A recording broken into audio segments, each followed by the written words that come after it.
Sino pong pwedeng magsabi kay Jason na ang pagpunta sa Amerika ay kinakailangan po ng US visa? Sino po? Sino po ang pwedeng mag-volunteer para magsabi dito sa taong Totechuro na bago nakalimutan niya yata na revoke po ang visa ng kapatid niya at siya naman po ay overstaying sa Amerika. Ayan po, sabi po kasi niya, basta may laban kami sa September sa US.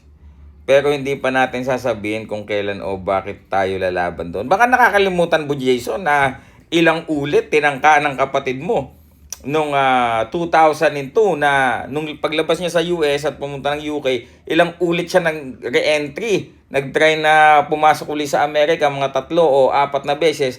Hindi na po siya pinayagan even sa boarding ng eroplano. 'Di ba? Uulitin ko lang, no, sa kaalaman po ng lahat. Si General Casimero po magmula ng mag-awol sa MP sa PBC at TGB, ang TGB po ay pinarevoke ang kanyang non-immigrant working visa which is P1. Bakit po ang TGB po ang kanyang employer Okay? So sabi po ng immigration attorney ni Sir Sean ng Ronzio Law Associates, Casimero can try again applying for a visa after 10 years. Kung 2022 yun, pinarevoke ang visa niya, 2032 pa. And wala pang guarantee yun. He can only try but it is not guaranteed na ang kanya pong US visa ay pwede na o makakabalik na po siya. No? At si Jason naman, iba.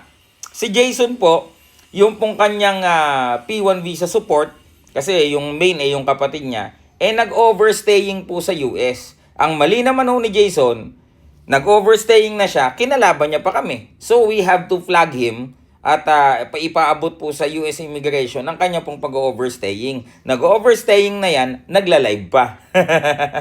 Okay? So yan po mga kaibigan, can someone tell this Jason na paano kayo makakarating sa Amerika? Ano, magbabangka kayo? Saan kayo sasakay sa submarine? Saan kayo dadaan? Sa border ng Mexico at US? Saan kayo dadaan? Di ba?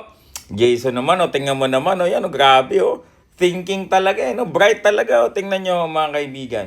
Tsaka, bakit ngayon ka lang nagsapatos, Jason? Kung kailan kita sinita na nakapaa ka habang minimits mo si Janigal, doon ka lang nagsapatos for the longest time. Tsaka, ayan, ang laki po ni Janigal, mga kaibigan, ito po yung most recent meets nila. Okay? Kasi po, nung mga nakaraan, nag-upload po si Jason ng old photos ni Janigal to trick the people na payat na. Hindi po, ito po si Janigal, napakalaki pa po. Yan, mga 135, 140 pa po yan, mga kaibigan. So, kayo na lang ho ang magsabi dyan at kung sino man naman kapitbahay dyan kay Jason, pakibatukan na lang din.